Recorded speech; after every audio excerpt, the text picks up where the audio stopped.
Have you ever wished that you could live in Hope Valley and experience every story like you were there again? Well, now the next best thing, the Wind Calls the Heart Elite Edition. With over 70 hours of bonus content on 36 DVDs, bloopers, deleted scenes, and even never-before-seen episodes. You can find it online or at your local Walmart.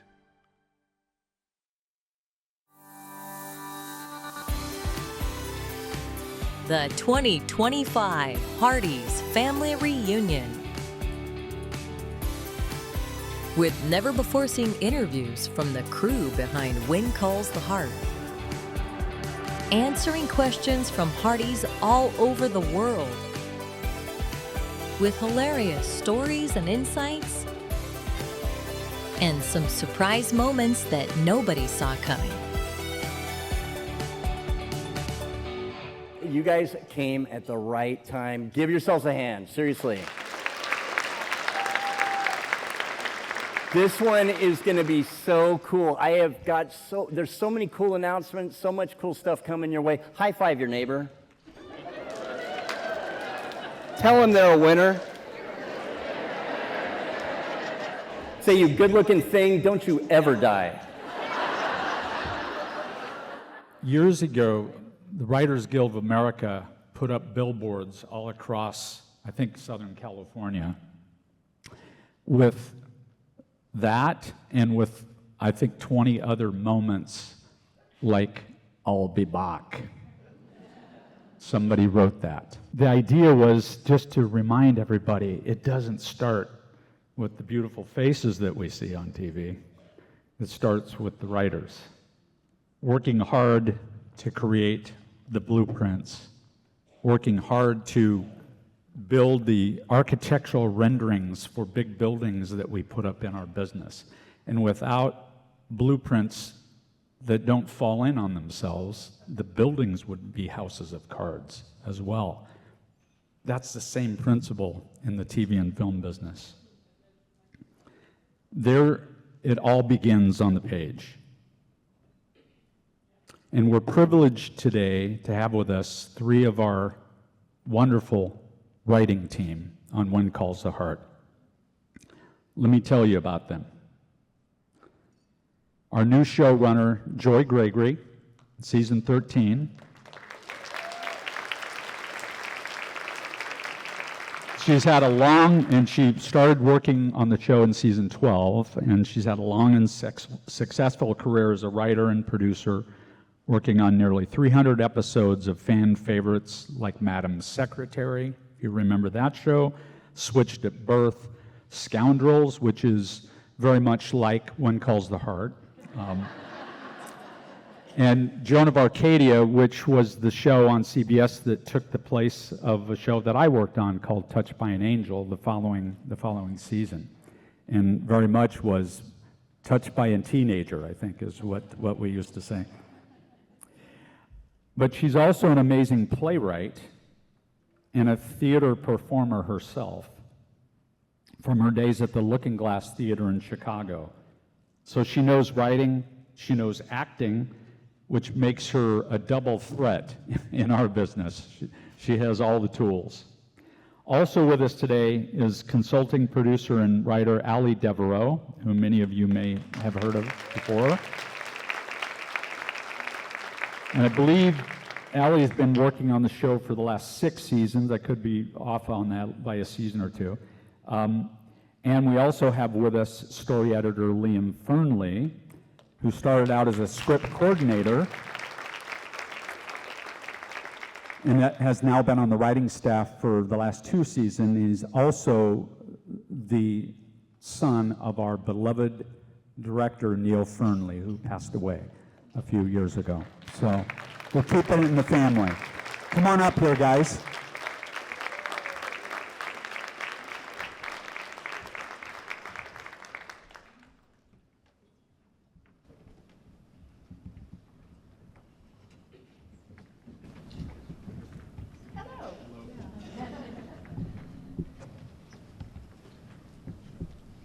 So we're gonna ask some questions that some Hearties have asked, and I'm relaying to you guys, right? Because they're always curious about what goes into making the show. So, Joy, many here may not understand what goes into the role of a head writer or showrunner. Can you tell us about all the hats that you have to wear? Sure. This was my first season. I've written 22 or more seasons of television, but this was my first time being the showrunner from the beginning. So before we started in February, was it? Before we started in February, I was reaching out to everyone I could think of who would ever run a show to say, how much did you bring in? That was the question I was obsessed with. How much am I supposed to show up with? Allie actually had been the assistant for one of our previous showrunners, John Tinker. And she shared with me a document that he had written, which was, I think, 10 pages. Yeah. It was quite dense. It had one thing that was encouraging is it was a season, of course, that I had seen, and a lot of it didn't make it in. So it was really starter dough, was what I called it. And it was a theme for the season, some big events that were going to challenge the town, and then a rather dense paragraph for each major couple or character. And so I emulated that. I wrote up 10 pages of what I thought could go in. Some of it made it in. And so we gathered. One thing this was the first time I'd ever done this. I was given a budget, and it was up to me to ask for what I wanted, you know. And one thing I asked for is, can we afford to fly everyone out? We live in 3 different cities. Can we afford to fly everyone in for our first week together? And that was in February. So we gathered for a week, and then started with the starter dough. We spent our first week talking about the arcs of the season. And you get buy-in at every step. So I do a lot of Brad's salesmanship. I get to get on Zooms. It's a lot about Zoom. And pitch what we're thinking of for the season. And then comes the period of just chasing deadlines. So we are putting documents in the pipeline. We're coming up with what we call a story arena, which is like a story summary. And we run that by everybody and get everybody to buy in. Then we come up with an outline. Then we come up with a script. Then we get notes on the script from the studio, notes from the network. Second round of notes. And then, so you've got that first script going in, and then comes the next one at the same time, 2 steps behind. And you're chasing that. And now, I think I'm just now ending the long period in the middle when you're working on all 12 episodes at the same time. So I so rely on Allie. She's got a mind like a steel trap of like, oh my God, what episode is this story? And she always locates me. But I'm looking at cuts of the first 2 episodes and weighing in on that. Perhaps some questions are coming up about 2, 3, 4, and 5, but I'm also in preparation meetings for the production of episodes 9 and 10. I'm getting notes from set on episodes 7 and 8, and I am currently writing. I'm going to go home and finish writing episode 11, and next week I'm writing episode 12. And then the fun part is, you rise up through the ranks, and so for a long time I was just a writer. Once the script is turned in, I don't do a lot. But I love figuring out with the incredible crew and department heads, how do all the creative aspects of producing the show tell these stories? How, here's a little example. I was on set for the first week of the shoot, and, oh gosh, am I allowed to say who's... This is where, anyway, there was a detail of a set that I was like, I don't think I don't think these lace doilies match the character that this set belongs to. And thankfully that was a really minor element of set dressing, and our wonderful art director swapped them out real quick. But yeah, you're looking at every detail. How does the hair tell the story? How are we slightly evolving the looks into 1922 this season? So I'm overseeing all those choices and how they can help tell our stories. That's great, Joy. Thank you. Yeah, you have to be head writer, counselor, right? Police officer sometimes. You wear a lot of hats as a show. Yeah, absolutely. Thank you Yes. for all the hard work so far. Oh, it's my pleasure. Fantastic. Allie, you've now climbed up the writing ranks to become a consulting producer for the last couple seasons now. But not all the Hearties here today know that you, as a John Tinker's writer's assistant, he wrote 10 pages, brought in 10 pages at the beginning of the season. You compiled nearly 400-page show Bible during that time as an assistant. So talk to us about the Bible, but also talk to us about the importance of the Bible to Joy and to Liam and to the rest of the staff. Sure, yeah. So on a TV series, in case you're not familiar with when we say the Bible, what we're talking about, because we're not talking about the actual Bible. On a series, it's a document that holds all the pieces of what happened and character details. And when I came on to the show in season 8, we didn't have one. And I was like, I feel like it would be helpful to have some kind of document that just compiles everything that's happened before, and we just keep working on it. So that's what I did. I made that, and I watched the whole series 8 times, I think, to compile it, to make sure I got every detail, and I put it all in, and it was about 400 pages to start off. I think we're at 500 pages now, and our writer's assistant, Kreja, still updates it, so season 13 is going in as we speak. But it's just a document that holds every little piece of the show, so we can go back if we want to reference something that happened in season 5. We can use the document, the Bible, as our reference document, and you can search it and see exactly when that happened, and it's just like a quick reference of what the show is. Basically the show in a nutshell. A 500-page nutshell. I love the fact that you did that. Most Bibles that I've seen are pretty sketchy on shows because nobody wants to really do that, but you devoted yourself to it. And so it's huge to the process. And I also love how much the show now even echoes the past seasons of the show. The work that Michael and I did in the early years of the show, we still see resonating in the storylines, even into season 13, season 12 and 13.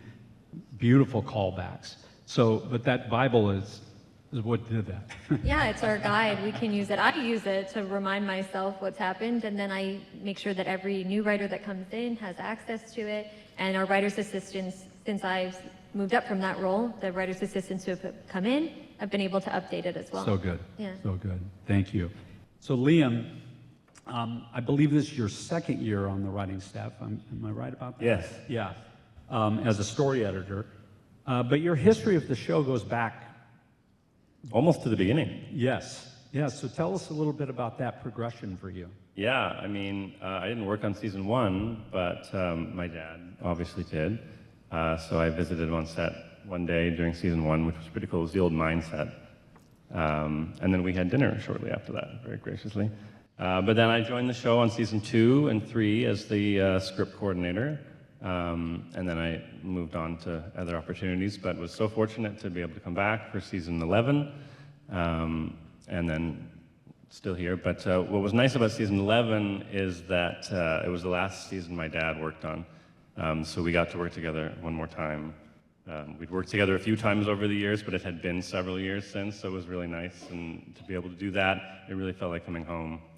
And then, yeah, now I'm on the writing staff and thrilled to be here. It's so great. We love having you here. And so many people won't know what script coordinator is. It sounds like, you're like the air traffic controller on the set. A little bit, yeah. Yeah, you basically, all the scripts go through you before they're distributed to the world. You're sort of the last line of defense, checking for mistakes, continuity errors, and then, yeah, what you give to production to give to the crew, the cast, and everyone is sort of, it all goes through you. That's awesome. That's awesome. We're going to jump back to you, Joy, for another question here. So with all the amazing work you've done in television over the years, is When Calls the Heart the first period piece you've worked on? Yeah, this was fun to think about. You know, my first job was on Felicity, and now I feel like that's like a period piece. It was before smartphones or social media. It was this college romance. When I first started getting to a level where I could pitch things, I now look back and laugh at my naive self because I was pitching absolutely unproducible period things because I love period things. I pitched this like, it's a musical about a father and daughter escaping bank robberies in the 30s. Like, nothing about that is producible. So the only other period show, legit period show I wrote on was a short-lived, I loved it though, a series on CBS called Swing Town that took place in 1976. And I loved putting together playlists for it, oh my gosh. But no, When Calls the Heart is indeed my first period show, and I do love all things 20s. One fun thing that I got, again, from, I think this came from your John Tinker story, is to ask the writers to come in with a story idea connected to some piece of historical research from 1922. And of course, that led to our fantastic story in season 12 about the world-changing medical breakthrough of insulin development that came out of the University of Toronto. We also had fun this season, for instance. I don't think I'm giving too much away to say I think it was Liam who found out the polygraph machine had been introduced into investigative police work in 1922. So we had a lot of fun with that. And I loved bringing radio in for Rosemary. And this season, of course, we brought Rosemary's love of showbiz back for exploring early cinema.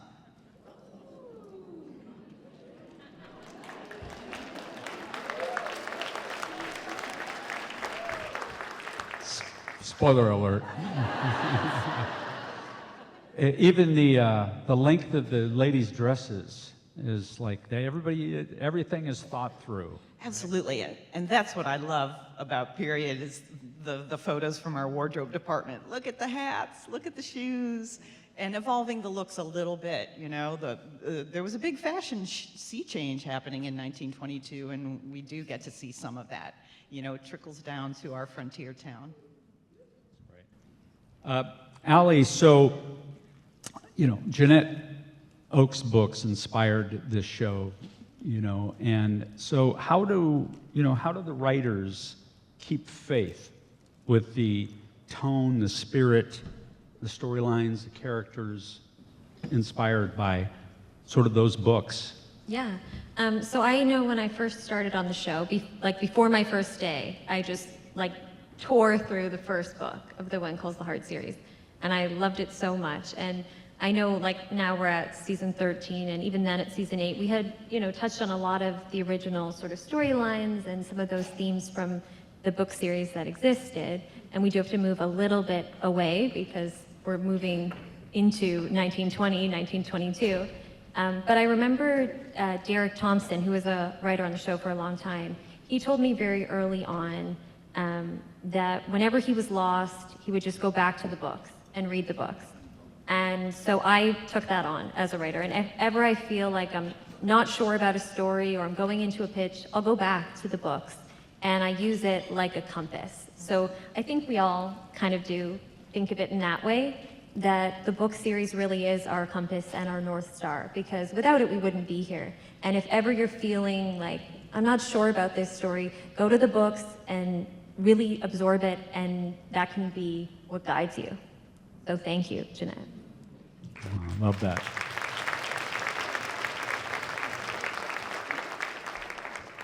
So Liam, a successful TV writer going way back who may or may not have given me my first writing job in the industry, he said this to me. He said, you have to keep the ending in mind or you might wind up with a mindless ending.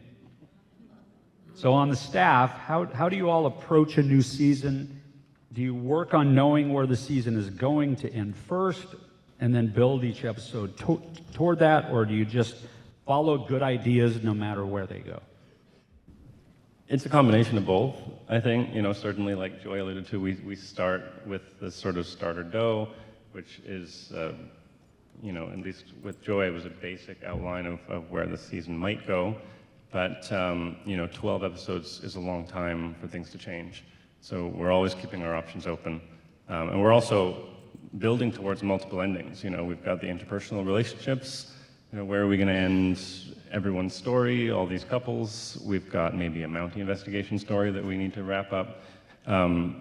It's a big cast, so we want to make sure that everyone gets a fitting conclusion. So yeah, we're always keeping our options open while sort of knowing where we're going to end up. Yeah, that's great. I keep opening up the story arenas that come to me on the email, and I go right to the end, and I see, okay, so that's where we're going. Okay, nice. All right, I love that. Please don't change that. Well, guys, thank you for being here. Thank you for making the trip, Joy, and for all of you, whenever you see a line on the show that makes you gasp or moves you, right? Gives you a tear, gives you a laugh, right? You laugh out loud at Rosemary. Somebody My wrote favorite that. character to write for, Rosemary. Somebody wrote that, all right? And these are the guys that do it. So just keep that in mind. It all starts here. It wouldn't go anywhere without what they do.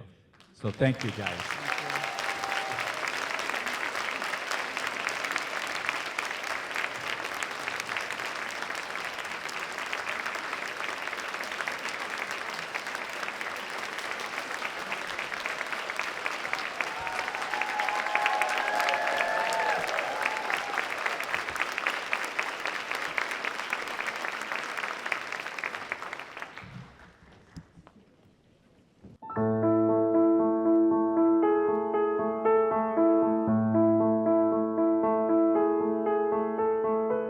McInnes family is the hardest working, most salt-of-the-earth family that I've met in a long time. They're what you call salt of the earth. They're the folks that provide the bread for the rest of us in this world. And they believe in their place, right? It's the law of the place, not the law of the land. They love their soil. They love their property. It's like a member of the family, this property. And they love it, and they treat it with care, and they are determined to make this farm work. The fact that there's a TV show here right alongside all the many farming activities is a great story. I was originally born on a farm in the prairies, and it was a mixed farm. Dairy, beef, hogs, grain. And Wendy kind of grew up on a small farm here in Aldergrove. The government posted it that they were leasing farmland. They wanted young farmers, young people that wanted to get into farming, give them a chance. We did look at other properties beside this one, but this one was it was very beautiful property. When we moved here in 1977, we were part of a Young Farmers program. We had left a small farm where we had raised cows, Hereford cows and calves. When we came here, we decided to go bigger and have more cows and calves. The land was 96 acres, and because it hadn't been farmed for 20 years, it was very rough.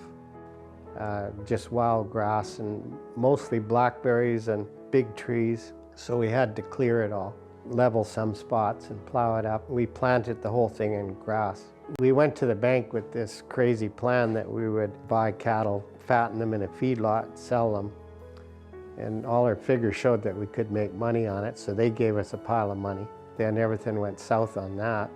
Cattle prices dropped, feed prices went up. We were owing more and more because the cattle were requiring more and more feed. Also at that time, we were being really pressured by the bank to start selling off the cattle because they could see we were going to have trouble making ends meet. So we were really under the gun. We did proceed and we persevered, and we started selling cattle off as they became finished.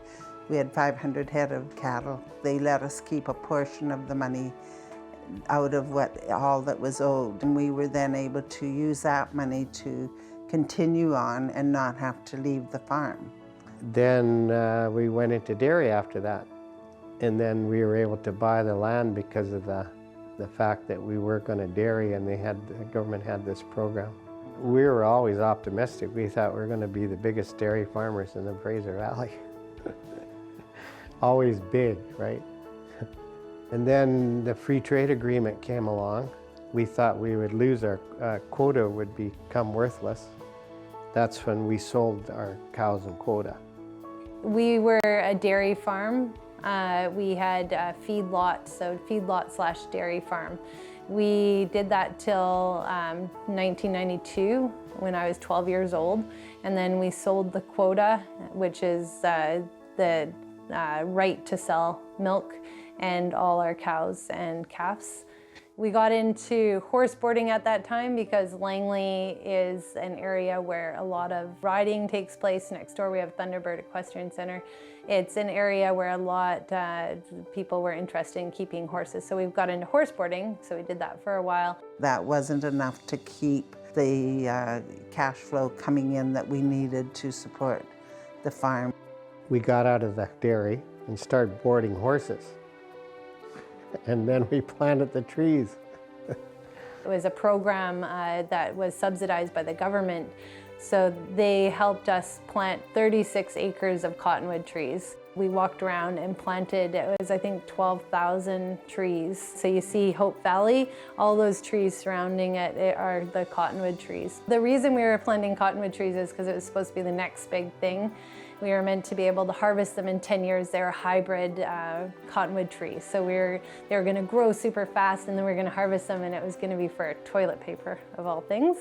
Fortunately, although we didn't know this at the time it felt unfortunately, very unfortunate, the Scott Paper company that was going to harvest the trees shut down, and we were unable to do anything with these trees. Because cottonwood trees on their own, without having somewhere to mill it and turn it into toilet paper, is not a very useful crop.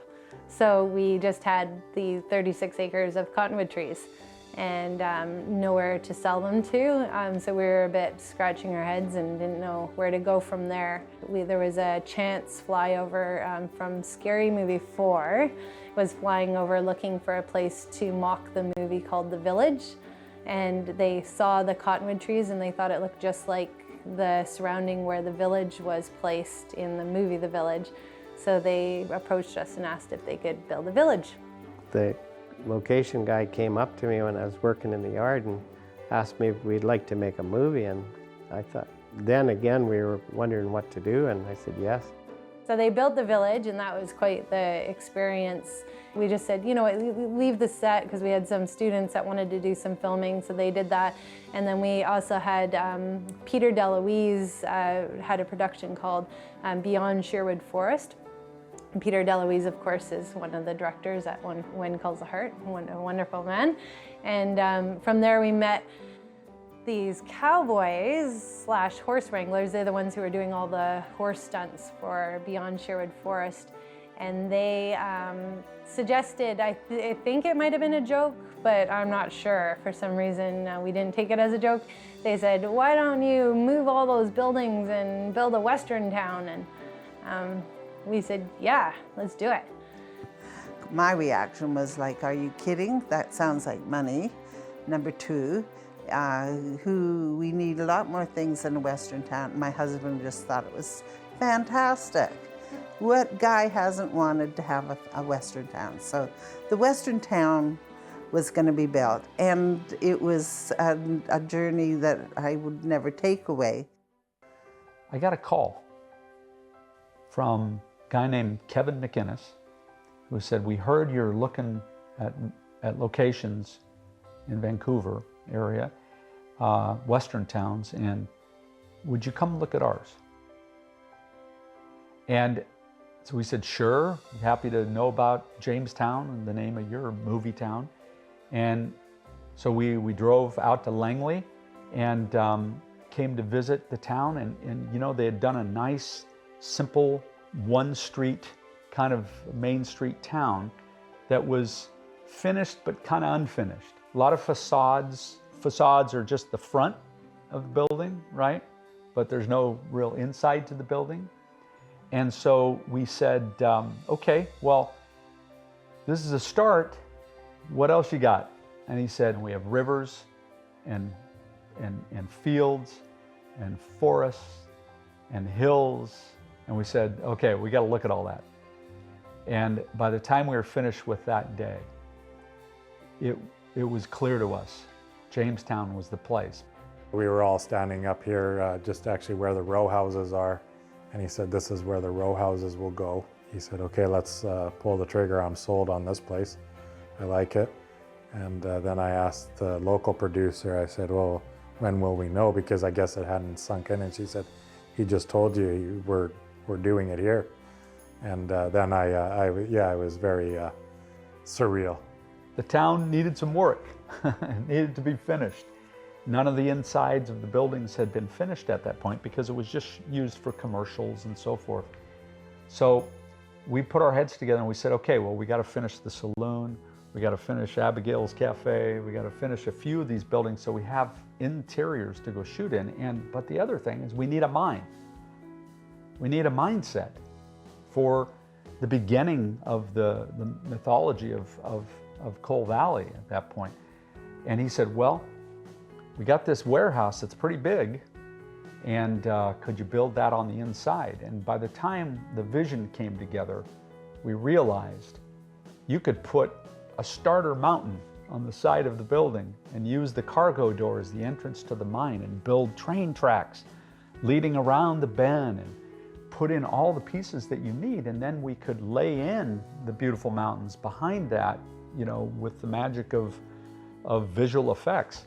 So it was absolutely perfect, and everybody put their heads together and said, okay, here's how we're going to finish this town out, at least for season 1, and build that mindset. And that became home to When Calls the Heart. And I can't imagine a better home for us. I can't imagine a better world for us to film in.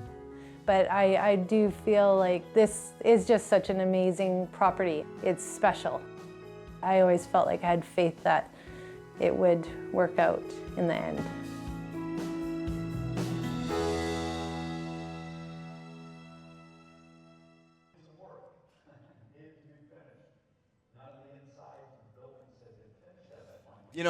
The first time I met you, Wendy, I was totally lost on the set, and it was covered in mud in my dress shoes, and then all of a sudden you pulled up in your golf cart and rescued me. And if I would have known, and Tiffany, I know I speak for two, how dear you've become to me and to Melanie, I would have given you a hug, and then you never would have let me on your property, But last couple times I've met you down here, and it's been your birthday, but this time it's not. We missed it, right? Yeah. So I thought you're probably excited, and then I thought this time you'd probably just want to spend it all quiet with no fanfare, and I thought this would probably be better for you. But then I changed my mind.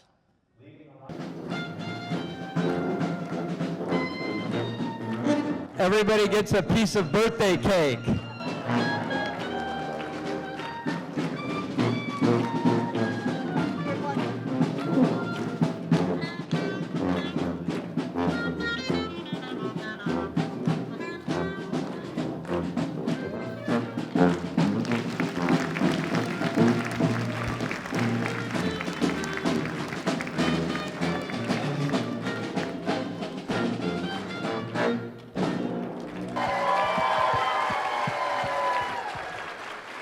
I've always wanted to do this, to really talk about this gentleman's life, Papa Hardy, Mr. Brian Bird.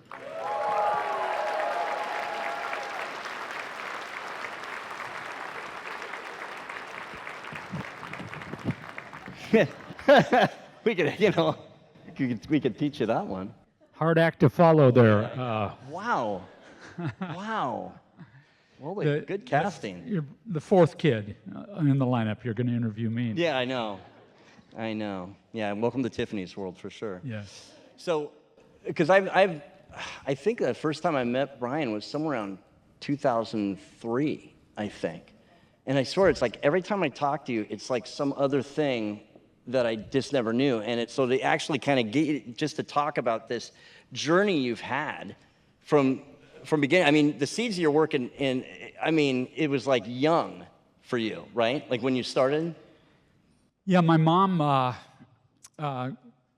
Lord rest her soul now, she passed away a couple years ago.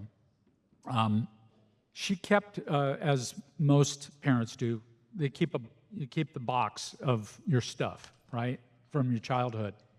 And she found in my box this really kind of faded picture. It's really hard to see now because it's sort of faded. It was like a mimeograph that faded. With a little sentence that I wrote underneath it, and it said, when I grow up, I'm going to make TV and film shows. Is that crazy? Yeah, I was 7. What did you think when she presented that to you? Like that much, you didn't know it existed, right? I didn't, who goes back and looks at their own junk right. from their childhood? But when she showed it to me, it was after I had already started doing this. And to be honest, really honest with you, I don't remember making that. But I ate story. Like, I loved story. I loved hearing stories, reading stories when I was a kid. And so it was just in my DNA, I guess.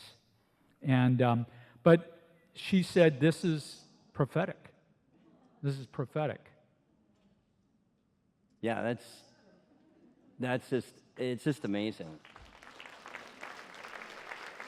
Yeah. So do we have any teachers? Wow, I didn't expect that. Wow, thank you. Wow, teachers, wow. I mean, because you had an English teacher in high school who saw something in you, right? Like it really began. This is what you're creating, teachers. Awesomeness. Yeah, so when I was a freshman in high school, I was honestly just a really average student. I didn't really excel at much, and just, good sort of B student in the school of life. I wasn't a high achiever, I guess you could say. But an English teacher, Mrs. Stevens, when I was a freshman in high school, asked me to stay after class. And I thought, what did I do? Like, I'm busted. Bell rang, and my friends looked back at me with these faces of pity, like, okay, you're in trouble. And I went up to her desk, and she had an essay that I had written on her desk and had an A+ on it, I had a few red marks here and there. But she looked me right in the eye, and she said, you could do this for a living if you want to. And honestly, my parents loved me, but they didn't honestly know what I was good at. We love our kids. We love our kids. The bar for praise is very low. Right? Think about this with your kids. The first time you take a little duty in the toilet, you get praise, right? So my parents loved me, but I don't think they honestly sort of knew what I would excel at. And Mrs. Stevens was a champion in my life. She was an adult champion that looked me right in the eye and said, you could do this for a living. And that teacher dogged me all through high school. She was on me. And by the time I was a senior in high school, I was an editor of the school newspaper. I had my own column called Bird's Eye View. Like I was a rabble rouser. I would write about the bad cafeteria food and try to stir up the muck, be the muckraker on the campus, because I wasn't a really good athlete. So this was how I got any kind of attention at all. And then Mrs. Stevens said, you got to go to journalism school. And I just kept saying yes to her, right? And my parents were happy to support that. They said, this is fantastic. The kid has some direction. And I guess, the writing thing, I had a little bit more of a facility for than maybe almost everything else. But it was at that one thing, that one strand of DNA in my life that she activated. Like she pointed to it and she said, you got to do this. And wow. And for me, and I think this is the case for every human being, they need adult champions in their lives to help spot what they're good at and light a fuse underneath them. I really do believe in that. So all you teachers here, that's huge what you do.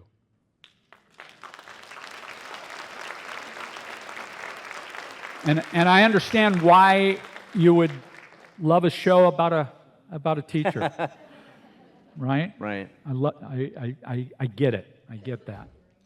And I mean, this is nothing you'd say about yourself, but this isn't our thing. I'm just telling you, he's a champion. To a lot of people that I know, you've helped a lot of people in that, but, and it seems, it's interesting that sprung from a teacher and then here, I know that, I think you said everybody needs like 3 champions, is that correct? Yeah, so this is something that sort of happened to me over time. So, your parents love you. They don't necessarily know what you're best at, and they're biased, so almost everything you do, they're going to love, right? We love our kids, and we're just so proud of everything they do. But you kind of need those wounded warriors who have earned the right to their opinion to spot in you what you can do and to affirm that thing. And I did have 3 adult champions in my life that did that for me. One was Mrs. Stevens, and by the way, years and years later, I had the chance to track her down and call her. She was retired. That was a powerful thing to be able to thank her, right, for for dogging me in school. So that's why teachers matter. I really believe that. You are raising up a generation of potential leaders. And when you spot that one strand of DNA that they have, that made in the image of the author of everything, everybody has a strand of DNA, and they need to know what it is, right? And sometimes moms and dads don't know what that is. So Mrs. Stevens was 1. My Uncle Dan, right, was number 2. And Uncle Dan is retired now. He's still with us. He was a worship leader for giant churches around the country. But when I mean worship leader, it's like 100-piece choir, 75-piece orchestra, Handel's Messiah. That kind of worship, right? He strove for excellence. He strove for excellence in everything he did. And when I was getting out of high school, heading for journalism school, Uncle Dan, said to me, he said, this writing gift that you have is like an instrument that God's given you to play. Don't just get good enough to be in a garage band.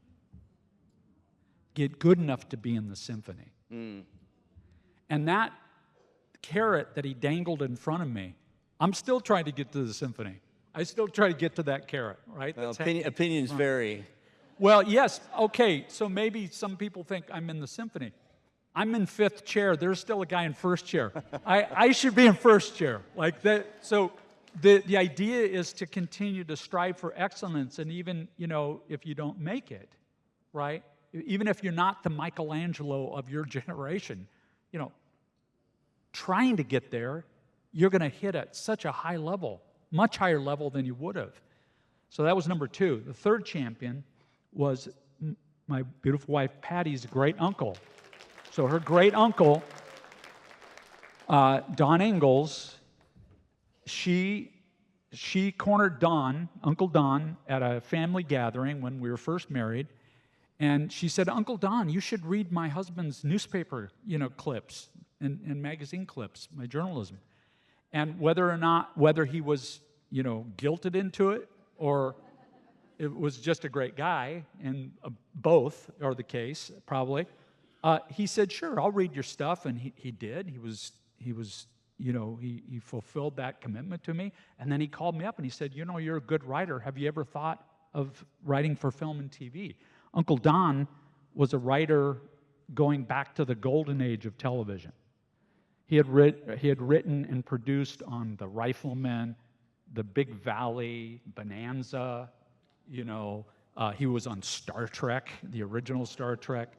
So he had this storied career, and he said, you should consider it. And he gave me some books, he gave me some scripts, and he was writing nearer the end of his career on this show called Fantasy Island. And he gave me some scripts to read and to sort of learn the format and so forth. And so he said, you should give it a try. And so we would put our first son, Benson, to bed at night, and I would spend the next couple hours for the next 6 months kind of doing the homework, and I wrote this spec episode of Fantasy Island. And I gave it to Uncle Don, and he said, you know, this is really good. We can't use this one because we can't take things over the transom. But what I can promise to do is get you in next year, if we get another season of the show, get you in to pitch some ideas. And good to his word, I was able to go in. I took a week of vacation to come up with some ideas for the show Fantasy Island. And I pitched them. I didn't know what it meant. I read them. I didn't know what pitching meant. I just read them off a page. But I pitched to him and to his colleagues, his boss. They said, you know, we really like that one. Who's your agent? And I said, Uncle Don. No, I actually said my wife, you know, because was my best salesman. And but do you have a card? She actually does. And my first TV script was for Fantasy Island in 1984. And I was 26, I think, when that happened. And that was my first cup of coffee in the big leagues, and it got made into an episode of television.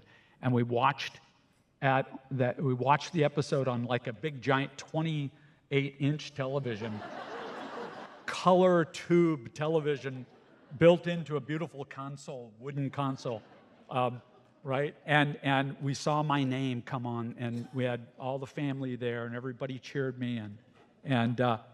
But Uncle Don, when that happened, he said to me, and this is why he became the third champion and why I have this idea of 3 champions. He said, nepotism, there's nothing wrong with nepotism. Nepotism can open a door, but that's all it can do. Your talent has to show up. If your talent doesn't show up I can't keep the door open for you. Your talent has to show up. And he also said, I did this for you. You have to promise to do it for somebody else. So my whole career, I've tried to do that. I've tried to mentor younger people, younger writers. And I counted at one time, I think there's at least 24 people with pretty good careers in film and TV who I gave a shot to. I read their stuff, I gave them encouragement, I mentored them. And I fulfilled that promise to Uncle Don, but it became sort of my mission statement too. And so I'm continuing to try to do that, to try to mentor younger people. My own son, Taylor, has now written 4 movies that we produced. And he's way better than I was back when I was his age. So anyway, the idea of 3 champions. Teachers, you be a champion for your students. Find something that they're good at and let them know, because they likely won't hear it from anybody else. And then tell them they got to find 2 other people like you to affirm that in them. And if they do, if they can find 3 wounded warriors to identify that one strand of DNA in them and affirm that, then they have to do that for a living. That's my rule. If 3 champions tell you what you're good at, you have to do it. I really believe that with all my heart. If you can't find 3 to do it, you got to wait till you do find 3. Wow. That's a very long answer to your question. Wow. The thing is, I just get it. I mean, because you're writing newspaper, like you're writing a sports column, right? And then, of course, and then what did that feel like? I mean, because I got to think when you go to this wedding that Uncle Don had to feel like that's the promise, like, that would be amazing if I could do that. That had to be something else when he said to you, you're actually talented at this. It's one thing everybody, Mom's going to say you're talented at anything. My mom thinks I'm amazing at chewing gum. You should see it. But, right, like that had to feel really gratifying. Yeah, for people that don't have a ton of self-confidence, on the front end at least of their lives, to have somebody who's earned the right to their opinion say that about you is huge to me. It's really huge. And we all need 3 champions. Every one of us need 3 champions, no matter who we are, right? And especially young people who are struggling. Right? They don't understand what they're good at. They need those people in their lives to really light the fire. Well, I got to think, like you said, you've helped some other people with their career. I got to think it must have been so cool for Uncle Patty could almost speak to this, where you guys watched it on the tube TV. Like, he's like, look at that. He did it. And then you told me that they were looking at you, like, to continue it for the next season, right? Yeah, so that was season 8. And the episode that I wrote, Patty and I got to go to Warner Brothers and watch it being filmed. We're just young people at that point. It was the 3rd to the last episode of Fantasy Island before it got canceled.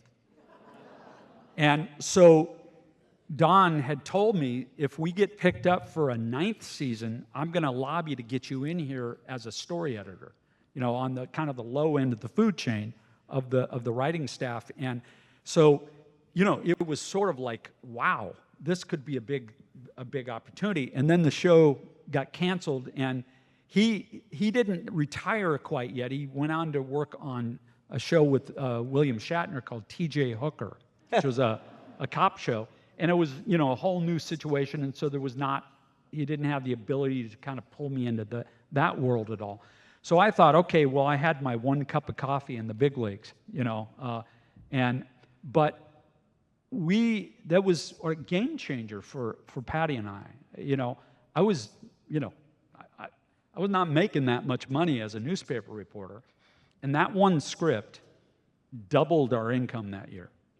And I just told her, I said, we got to do more of this somehow, some way. And I continued working on scripts and spec scripts, and 3 years later, I was a story editor on my first TV show, like a staff writer on a TV show. And I haven't looked back since then.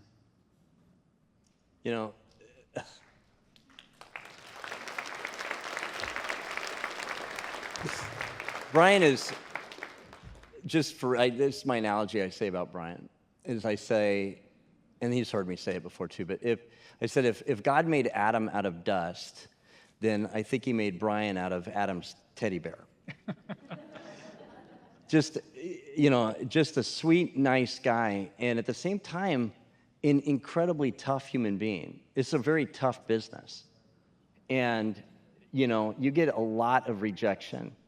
And I've had to deal with that too, mostly because of senior prom. But, and I know that you've had like big ups and downs in that career, and really what a great, interesting way that it began, right with like here, when you think you got it, and then you get the carpet pulled right out from under your feet. So apparently, the story of how Wind Calls the Heart was born out of what you saw at that time of career failure, right? Can you give us basically what's the version of that story? Yeah, probably some people in the room have heard this story before, and I'm just going to give the very quick answer version of this because I could talk for an hour on this. But when Michael and I were first trying to build Wind Calls the Heart, it was going to be a movie. And this was 2008. Do you guys remember what happened in 2008 to the whole world in September of 2008 specifically? Michael and I had met Janette Oak, and well, Michael knew Janette Oak from the Love Comes Softly movies, and they had done many of those movies. And so we partnered up on the idea of making a movie of When Calls the Heart. And we were in Alberta, Canada, shooting the movie version of When Calls the Heart that Janette had blessed. And when the world fell off a cliff, the economy was cratering for all of us.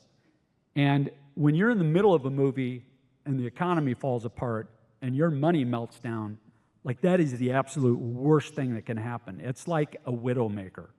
Like it's in our business, it's a widowmaker.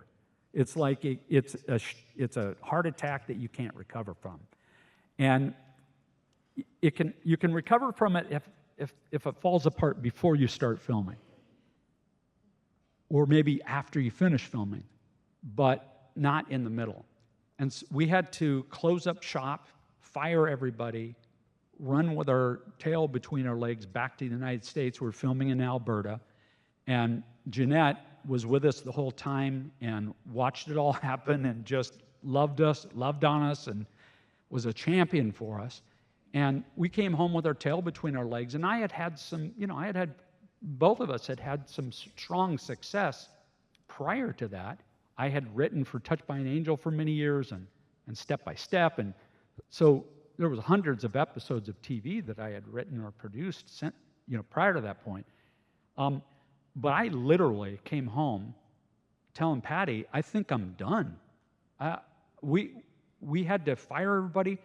There was about $1.5 million owing to people, because when you shoot, you shoot a week ahead of payroll, right? So we had done a week or more when we shut down, that money that was owing to crew members and vendors and all of that.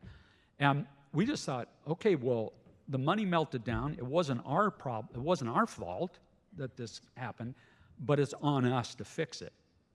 And we thought, okay, I just thought, okay, I'm going to have to go get a real job now, like not fantasy land anymore, in our business.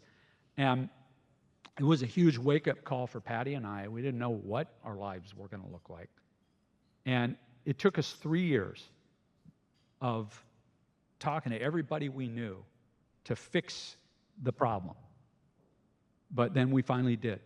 We found Brad Gravoy in the parking lot of the Hallmark Channel, and he heard our story, our sob story, our story of failure, the worst thing that had ever happened to us.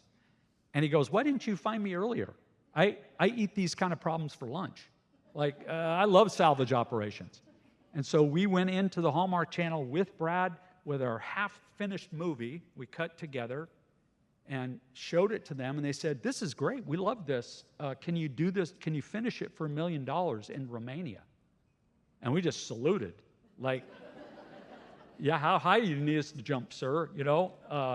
And we went to Romania, and we matched production value there that we had in Alberta, and somehow, some way, we finished this movie. We cobbled it together. And then they did a focus group with it, and the people loved it, right? And then they said, then they aired it, and it actually did really well in the ratings. And then they said, hey, we're thinking of getting into the series business. Would you do 6 episodes? That's how this all started, guys. That's how this all started. So we saluted again, and we started working on 6 episodes of When Calls the Heart, the series. And what was our worst thing, our worst failure? You guys were all here 13 years later. Our best success was born out of our worst failure. And the principle is that when we were making the movie was 3-4 years earlier than that. If we had finished the movie, if the sky hadn't fallen on us, think about this. It would have been a movie. It would have been a movie. That's it. Right? It was only 4 years later, 4 years later, that Hallmark was saying, let's get into the series business, guys. Now we're going on 150 episodes, and the Hearties are here.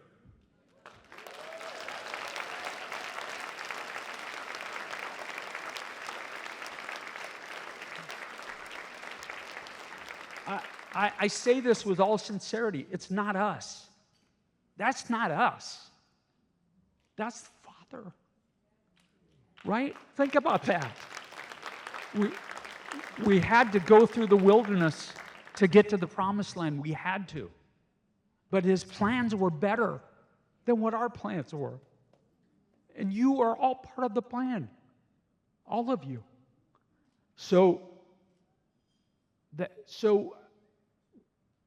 failure is not the end of you. This is not a TV show parable. This is for everybody. Failure can't be the end of you. Sometimes you got to go through the wilderness to get to the promised land. But don't give up. Don't give up.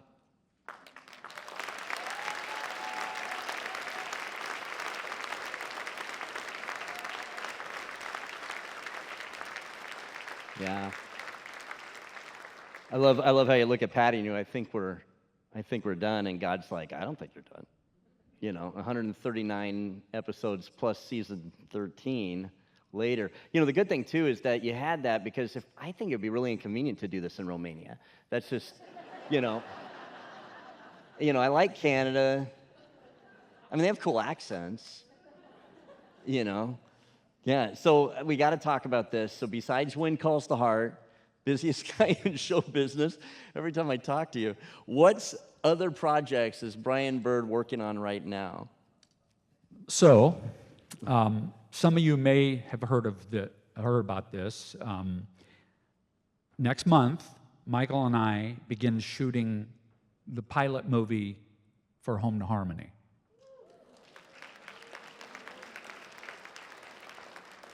We think we can do it again. We think we can bottle lightning again, like we did here with When Calls the Heart. And the world needs this show just as much as it does When Calls the Heart. We're not giving up on When Calls the Heart. Trust me. Trust me. You got room in your television for one more?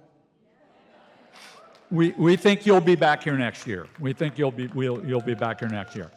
But very quickly, we sold Home to Harmony I can't say that. We sold Home to Harmony to the biggest streamer in the world. That will not be mentioned Thursday. Over 3 years ago. And we toiled for 2 years trying to make them happy on this project. And it's a story about a pastor.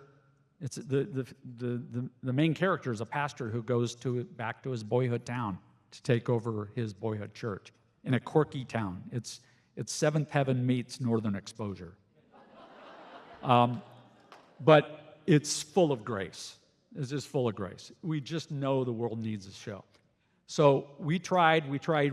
They didn't know what they wanted.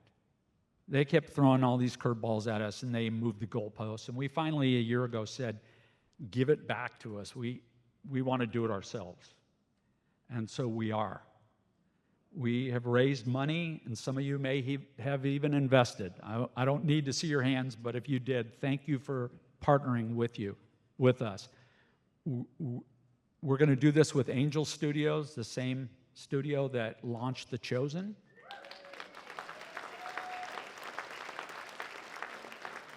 And they're not throwing any wrenches into our work like the other place did. So we get to make the choices on this one. And so we're very excited about it. You'll be hearing more about it. We hope you'll all be attending some event like this someday for all the harmonizers in the world.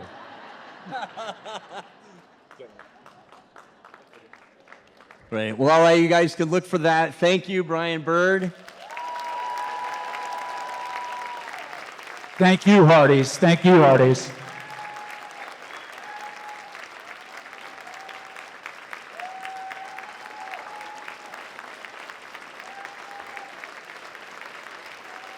There goes one of my champions.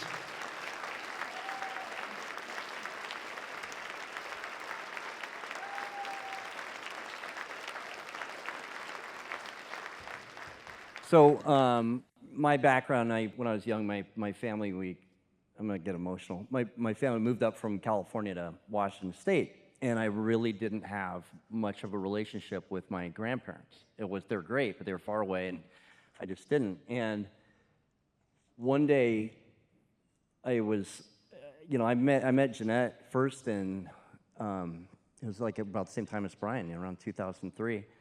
And over the years, she's become so dear to me. And one day I was just overcome with it, and I just had to tell her, she's like, you're like my grandma. You're just like my grandma. And I just said, it has to do with some horrible experience that I had in my Army days of people leaving and not knowing what you care about them and that you love them. And I just had to tell her, I just said, I just love you so much. You have to know. And she just absolutely means the world to me. And Janette, one of the great blessings for me about coming in this business is just becoming your friend and having all of this envy for your sons. My mom's great. It's not about that, but I'd love to have you as at least a grandma, which I have. But I wanted to kind of just talk to you a little bit and then also give your boys a chance. I'm so curious that your experiences because you guys, your mom wrote that first book in her 40s, and you knew her as mom before everybody would start going, oh my gosh, are you Janette Oak? Will you sign my shoes? Or, and where you're like, you know what, of all the people, this is my mom. She kind of deserves this. Yeah. So what was that like for you guys? Well, thank you for asking. I'm Levon Oak. There's Lauren and Terry here, the three sons. Our sister Laurel is not here, but just a couple thoughts as we have been reflecting on some of this. It has been interesting. People have asked me, what's it like to have a famous mother? I said, what's it like to not have a famous mother? I don't. Okay? Like, it's sort of a weird question. Like, we're twins. What's it like to be a twin? What's it like to be a single? I don't know.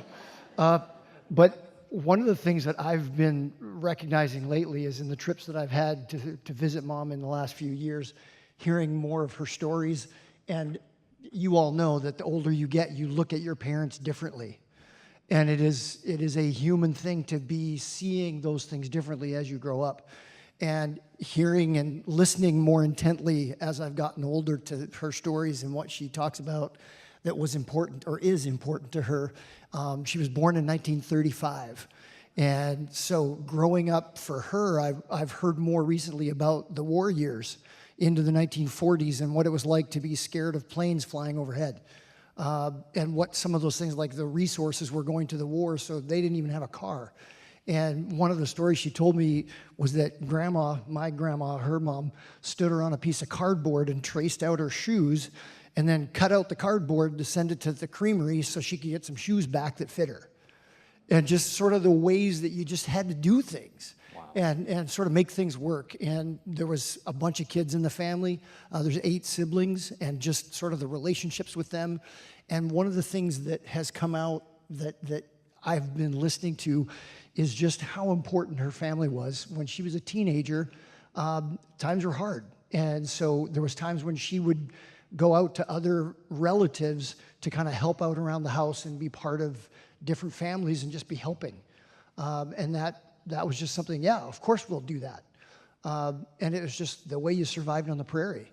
But in doing that, learned so much from relatives and had champions, could I say that, in some of the aunts and uncles and cousins that she got to spend time with and got to know very well. And hearing that from her, and some of the stories, of course, just some of the fun things, but hearing that from her made me realize that the secret to the success isn't really a secret. Most of you came here tonight with someone, or you left loved ones at home. What she learned from all that was it's about people. It's really just about people. It's not a secret at all. And these guys know that. Brian has shared that. And Patty, good grief, looks after people like they're her own all the time. Like Patty just lives that. So the idea of coming out of that and sort of seeing, well, this is not that much of a secret. And I'm going to share one story. When I was in college, my mom set me up for a very embarrassing moment because if you remember back in the very first book, Love Comes Softly, there was Marty and Missy and Clark. And in the third book, Missy is old enough that she's going to get married. And I was in college at the time, touring the United States with a singing group in college, and thought, well, I'll just take the book along with me because I'm going to have all these miles on the road. So here I am as a college kid, a van full of college kids, my peers, reading book 3. And here in the middle of this book, this mom is sharing deeply, it's from Marty's perspective, about how hard it is to love your kids so much and then watch them leave the house. And then it struck me, oh my gosh, this is my mom. And I'm reading this book going, like I'm looking out the van window, trying not to splash the tears on my shirt. And I'm like, I can't cry in front of all my peers. So I like one sentence, look out the window, one sentence, look out the window, trying to make it through this thing without an embarrassing moment. And what it really informed to me was, again, seeing my mom in a different way than most people get to, is just what she had learned from those hard years. And this is no secret. The hard things lead to what we really deeply needed to know. And that really was what you have seen that has been shared, is those things that are most deeply known. And I did say something to Mom a couple of years ago. I'm not much of a reader. I haven't been a great reader. Like when I was a kid, if I could get through my Mad magazine, I did pretty well, right? But in reading the Women of the West series, what I realized was I was getting to know someone. And I really deeply felt that sort of sense of relationship with someone that in one sense was fiction, but in another sense, of course, by then I realized this is my mom. I'm getting to know her more and just what's in her heart and what's important. And those things have been a very special privilege, just to be able to listen to her heart through the years and be able to see that most important thing. Clearly, if this is not obvious, her faith in God is unshakable. And she has walked through harder things than some of you know that will never be written in a book, but we have seen her live that integrity every day. And God has really blessed her and her family and her heritage of faith. I know that's most dear to her. And just seeing that from day to day and being able to see that from a distance as well has been a very special privilege. So, thank you.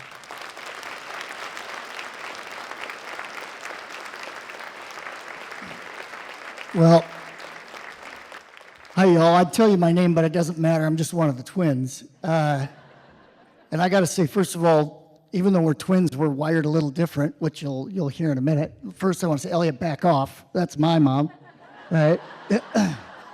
Okay. But no, I'm happy to share with Elliot. We've become good friends. But no, I would have probably a couple other stories, a little different, perspective, in spite of the fact that we've done just about everything in our lives together. One of my earliest memories of Mom in the whole writing escapade, and a few of you might have heard this story before, but when she hand wrote Love Comes Softly, she laid it on the kitchen table and said, you guys are old enough. We were 16 at the time. We got to type this up so we can send it to the publisher. So would you please sit down and type a little while and we can get this thing done? So I sat down. Again, 16-year-old high school boy, athlete was my priority in life at the time. And I typed a couple chapters and read them while I was typing, and Mom walked by and I said, Mom, you know I'm not going to read this drivel, don't you? Fortunately, Mom knew me well enough to say, hi, I didn't write it for you. So just keep typing, right? Yeah, you're not my guy. You're not my audience. So we had a love for each other and a respect, even though I wasn't probably going to go down that road. I did read some of Mom's stuff, but and appreciate it very much, but I was definitely not the audience.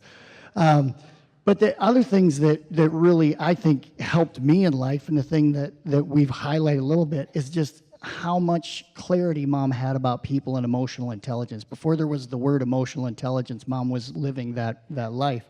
And I always told people I had such an advantage because my dad was a college president when the year actually we were born, before Mom was famous for writing. She was famous because she was the mom of the twin boys, and drug us everywhere and had to go to all these functions. And Terry was 3 years older than us, and again, we had a sister younger. So she fulfilled those duties very, very well through that time in her life. But it was amazing for me as a high school and a junior high and high school person to talk with her about the relationships I had with my friends, and when I started dating, the mistakes I was making and what I needed to understand about women. And we had several long conversations, and I still don't really understand. But no, jokingly aside, it was an incredible benefit to me. I went on later in life, and I won 3 college championships as a volleyball coach, partly because Mom gave me so much insight into the difference between men and women and what it means to work with them and that kind of thing. And so there's a lot of things that I need to give her a lot of credit for, even as we continued on our lives and those kinds of things. So what I think I would take away from just reflecting on Mom's life is just her dedication to being obedient. You know, if God said, do this, do this. So a couple of years ago, God said, write one more book. And if you haven't read it, The Pharisee's Wife is worth the read. It's the question of, how is it I'm going to reconcile this man, Christ, that came into the world? And so I couldn't believe she told me she wasn't going to do that again. And then all of a sudden, God said, write one more book. So she wrote one more book. That's what I do. I'm obedient. And I think God obviously has blessed that obedience. And the great thing about obedience is all of us can be obedient. Thanks.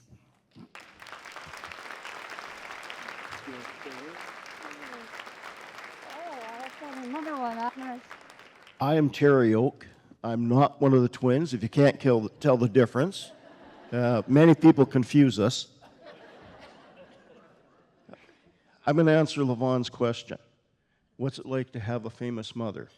We all attended the same Bible college in our youth and on a summer touring team as well. I was not Terry Oak. I was simply Janette Oak's son. And everywhere we went, that would be the question. As my mother's son, I'm here to tell you her name is Janette Oak. And I say that because on that tour, oh, you must be Janet Oakey's son. No, it's Janette Oak. And they would say, no, we've met her. We know what her name is. And I said, wait a second. There's a relationship here. I know better. It is Janette Oak. But I want to tell you this. This has been a blessing. Every year that we've been out here and been involved, it is so encouraging, and I'm speaking on Mom's behalf. You guys are a blessing. What does a good writer need? They need someone who reads the books. What does a good television show need? People who watch it. And you guys have not just watched it, but you shared it with others.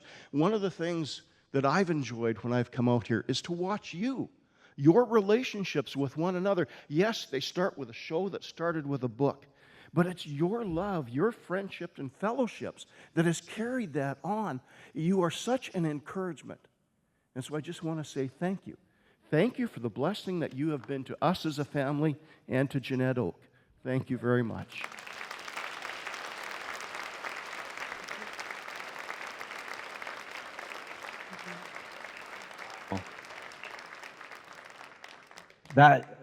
The thing that's so incredible to me, and every time I do this, I love, you're sitting there typing your mom's work, going, what is she thinking? And then you type it up going, it's almost like you're being punished. Like, I'm going to have to type this to there, because I don't know, you're like my age. I was probably not, this wasn't like a word processor, like electric typewriter. It wasn't manual, was it? Manual? And cardboard shoes and stuff? Wow, manual. And then you guys typed it like the family business, and then you got out, boy, did you just eat crow or what? Because then you do it, and then just watch, and then pretty soon, there it went. Wow, that must have been something else, and I agree with you. Janette Oak. I've had that too. Wow, that's so cool. Thank you for being just so, open and letting us kind of get into that in your lives a bit. We've never had that at a Hearties. That's the first, guys, at a Hearties family reunion. Wow. And thank you for typing that. Because the catalysts just keep on going to Brian Bird, and then Brian's going to talk about another thing. It's just just like branches in a tree. It just keeps going and going. Oh, wait, sorry. Hey, you're Janette Oak. Sorry. I was just going to say they turned out not too bad. They did. They did. Got a call saying that there was this role that's kind of a big role, because he had never even had I don't even think an audition with the agency. We'll try it out, and I guess he did great, because here we are. They brought me in for a chemistry read with a bunch of little girls who were going to be playing Allie.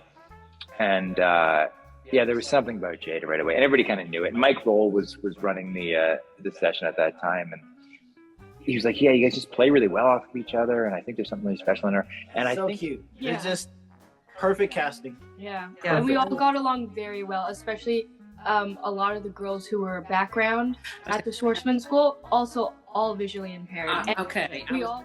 Yeah, all three of those new characters just, you're right from the very beginning, they just fit so well with the show. Yeah. The original audition posting for Edwin, because I was curious, I'm like, how did it all go down? And so I discovered in August of 2022 from the incomparable, wonderful Candice Elzinga, who's been the casting director, I believe, since the very beginning. Yes. They're so wonderful. And actually, I bumped into them at the wrap party, and they were just sharing how, especially with the kids who have come up on the show, that she's so invested in all the actors who come on and their journey and their arcs on the show as well. She's an incredible advocate for local actors. So, in addition to them being talented, it seems like Candice just keeps finding people who, they get the vibe on set. They get that we're all there to have a good time working together, to be professional, to have a good time telling this story and making this show. And nobody comes in with a big ego or expecting special treatment. We all kind of meet each other on the same plane, and that's been a gift. It's really nice.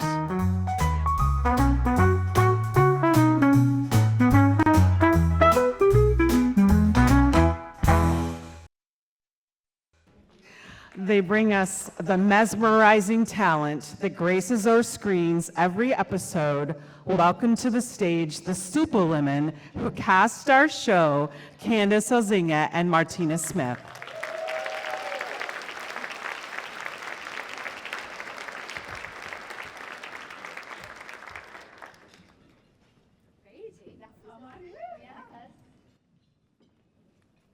Well, that was a surprise. Is it on? I think it is. Oh, great. Okay. Wow. Really special. Very nice. Unlike actors, we're not very off book. We have our line. Excuse. Yeah, we talked about even before coming in here that, you've been here from season 1 through 13. Mm-hmm. Yeah. Can you imagine? I mean, did you even think about that this is going to be like a long-term assignment? No, but I do recall a conversation with Brad, and he says, we're going to do it for 10. We're going for 10. And I was like, we'll try. And here we are. We're going into block 5 of season 13. I just think about little Grayson Chenier, Emily. We cast her when she was like 4, 5. Yeah, just little. Graduated. Yeah, it's crazy. That's great. So, we always talk to our Hearties to get some questions, and so we are going to do that today. So, let's see. Around the world, we have Sarah of Pennsylvania. Will you start us off for your question? Right in the middle of the stage.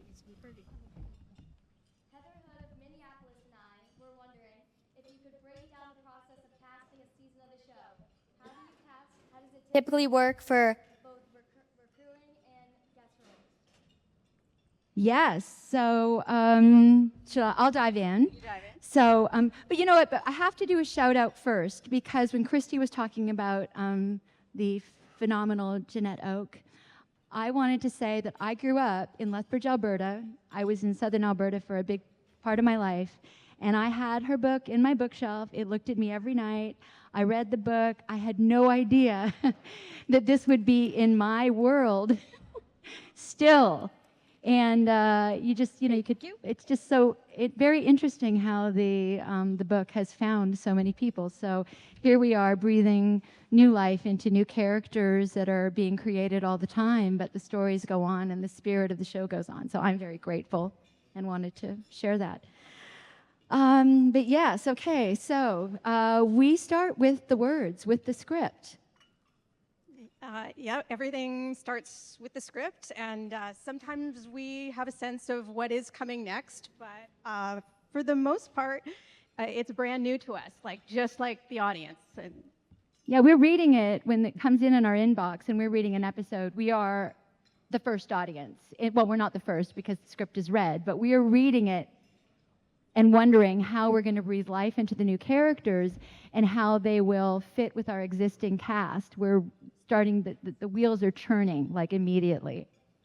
yeah, and but the actual process for finding a new cast member it's the same. It's pretty much the same for recurring roles or guest roles or even the 1 or 2 line parts. We start by writing a character description, suggesting an age and a few details about the character that we get from the script and about their journey. And then we take it back to the producers or the directors and we go, do we kind of have it right? Did we kind of get it? Did anything you want to add? Shorter, taller, older, younger, different?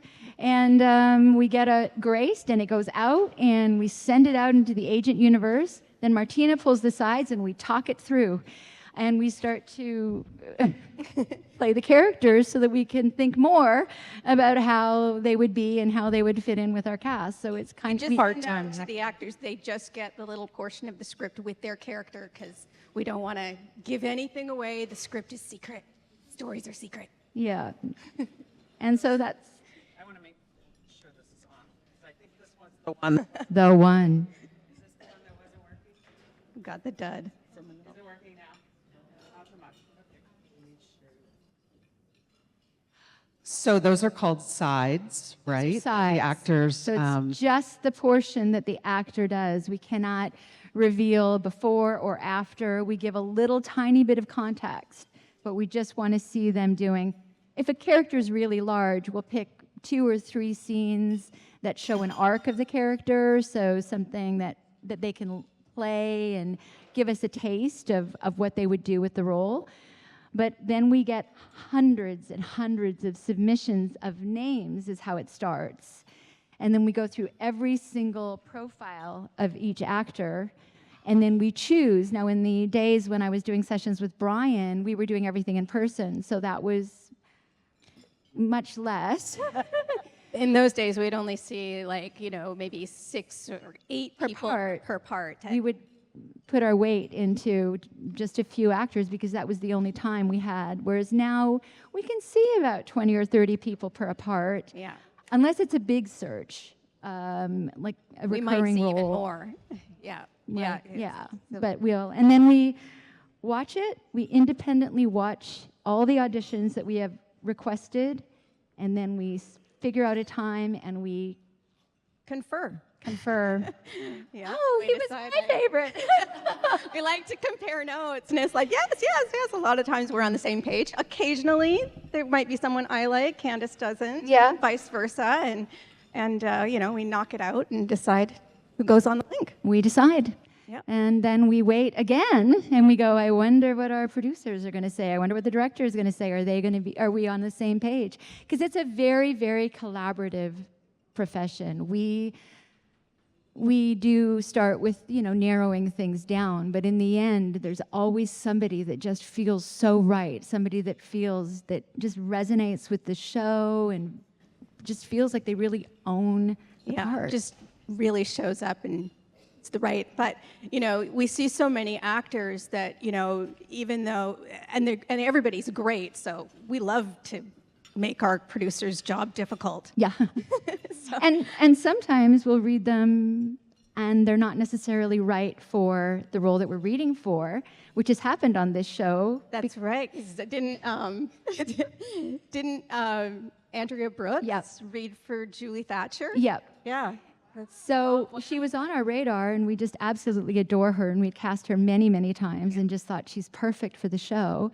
But then in the end... The role she came up, yeah. Yeah, and that was the Perfect. one. Wow. And same with the very first episode, Hrothgar came in for a different role. And I have a note, because I actually went to my original notes from day one of casting this morning and looked back, and it said somewhere, something. And then just a little later, we decided he'd be great for Ned Yost. He came back, and he was just perfect. That's right. And did we read Kavan for Gowan? We did not read Kavan for Gowan, but we requested him, and he was not available. Oh, my word. And then we saw him the next season when we did have a role, and we can get to that. But yes, I went through my notes this morning and went, oh, I forgot that. So he didn't actually read, but he was on my list of needs to be somewhere, something. Wow. Yeah, Betty? I'm gobsmacked. I'm just thinking about Kavan as Henry. Oh, that's crazy. Imagine. The thing is, he never did read, so you never know. But who could be more perfect? You're so right. Hrothgar is perfection. Perfection. And who could be more perfect? I can't than imagine Thornton? Ned Yost being played by anybody else. A lot of inventions. Yeah. That. Joy and Christy Lynn of San Diego, will you ask your question? Hold on one second, Joy. Let's make sure the mic is on.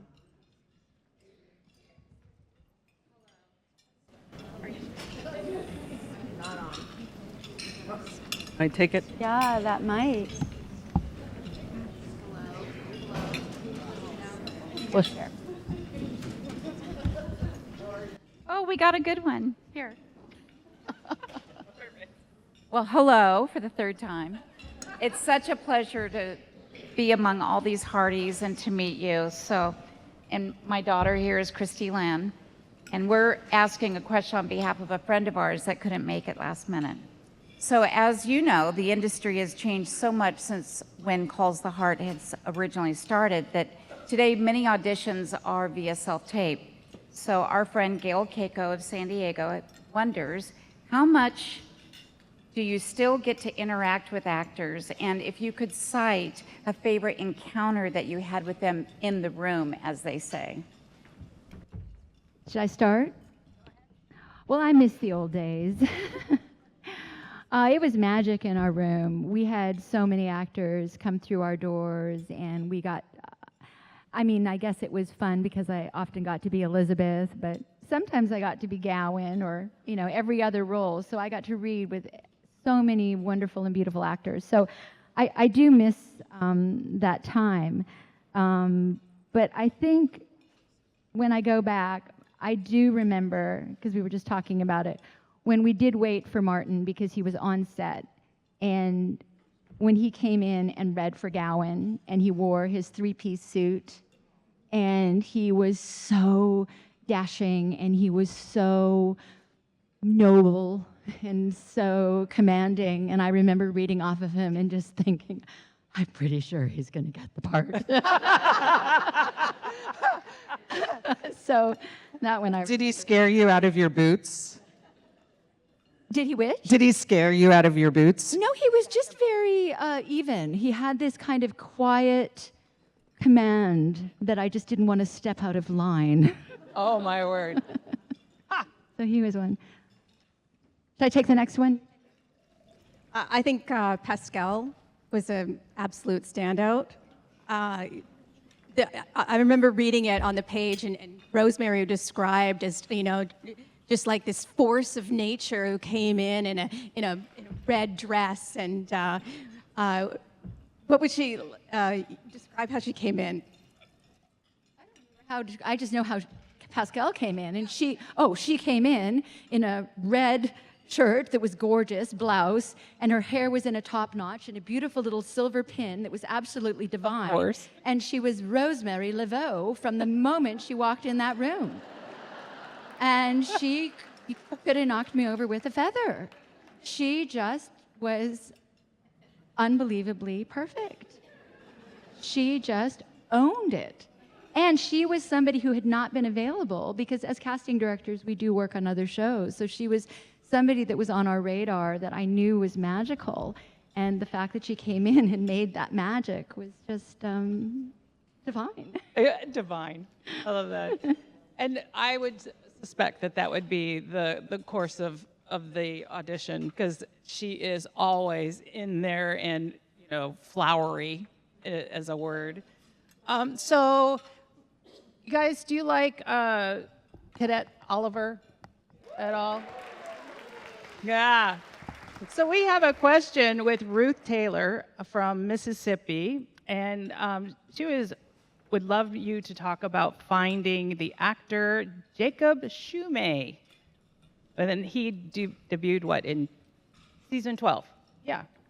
Hardly ever. Yeah, beginning of last season. That was a big search. We looked for a lot of actors for the role of Oliver. We auditioned a lot of young guys, and you know, the best boys, you know, rose to the top. And it was at that time, I think, Candace, that we had our first in-person auditions post-COVID. Oh, yeah, really? Yeah, yeah. So there was callbacks, and then after that, there was another callback after that, chemistry read with Jaeda, and that's where the magic started to happen. Oh, I'll take it. Yeah, because it was actually very interesting because when we had narrowed it down to the larger group of, you know, the hundreds that are suggested to the many that we read, to the ones that we sent to the producers and directors, and then the ones for the callback. But a lot of the young men that we brought into those first callback sessions had actually never done an in-person audition. Oh, wow. Or had not done one since they were, you know, in their teenage years or when they were younger. So being in the room was this sort of like, oh my goodness, Yes. What's happening? And I felt a little the same, but I was like, oh, I'm back. This is fabulous. And Jacob hadn't had a lot of experience, is that right? No, she was a pro. I remember. Not Jaeda, Jacob. Oh, Jacob. I thought you said Jaeda. No, Jaeda, definitely. Well, we had met him, and he had auditioned for us a few times and was really good, but did not have lead experience yet. And then when we narrowed it down once again to the young boys that would read with Jaeda in the chemistry test, you know, you just have no idea what's going to happen because they've already gone through so many checks and balances. They've taped again. Now they're in for a chemistry read, but it really, you know, why chemistry reads are why they have chemistry reads. Right. They were so cute. This little scene that they were doing, washing the dishes, and Jacob could barely look up because Allie was right there. It was just absolutely magical. It was so sweet. Yeah. Like the sweetest. It was just, yeah. So I'm just so happy that, you know, everything happens for a reason, and the chemistry. And it was the first time we had been, I think it was the first chemistry session we'd had actually since Jaeda read with Kavan. I think that was the last time I'd had it. So that's how long it had been to have a chemistry read. Oh, right. I want to go out to Betty King. Where's Betty? She also has a question about child actors. Virginia, and my question is about casting child actors. Tell us about how, for example, you cast the role of Goldie as she started as a baby on the show.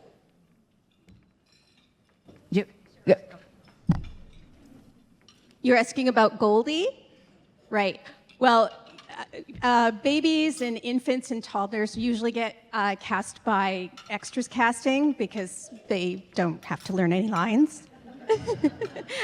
And there's a lot of strict rules about babies and toddlers on set, so that's why they'll often be cast as twins. So that twins, because there's only so many hours that a baby can be in front of the camera. I think it's like 20 minutes or something at a time. So mostly kids, and I'm sure everybody knows that little Jack was played by twins in the first few seasons of Little Jack, and it was, as anybody who has children knows, toddlers are going to do what toddlers do, and they may not want to be an actor.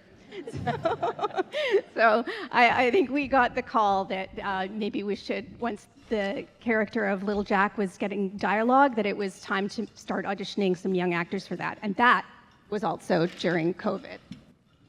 And it was very intimidating because I had always worked with kids in the room and got down to their level and asked them their favorite kind of ice cream or get them out of their shell. And here we are, everybody's in their own little world, and we're going to have to, the parents are going to have to direct these children. And how are we going to know? How will we know if they're going to be okay on set, if they're going to be intimidated by strangers? And it was very, very, a little bit overwhelming. But then we were both working in different offices. This little audition came through with this little boy named Highland. And we were like, no. Oh my goodness. I think we called each other within like a couple of minutes of watching it, and we're like, we found him. These little suspenders and these little white t-shirt and this little hair that was just done in that cute little, I don't know, not a pompadour, but it was just so cute. And I mean, we were so excited. He didn't even have a headshot that I recall. So we made a little headshot that we screenshot from his audition, where in his suspenders, and that became his headshot for the whole season every time we closed on every episode. But oh my goodness, I just thought, oh, thank goodness, thank you. He's so cute and so perfect. Yep. And just to circle back to Goldie, she's still a baby. She doesn't have a lot of dialogue, so still being played by the same little girl, and she is adorable. We had them earlier tonight here in this room, in these very chairs, and they were so maybe perfection. Will want to be an actor. No question. Lovely. She was a little shy tonight, but I have no doubt. Yeah, she didn't have a lot to say. Yes. At all. So we have another question, who was Sandra from Melbourne, Australia.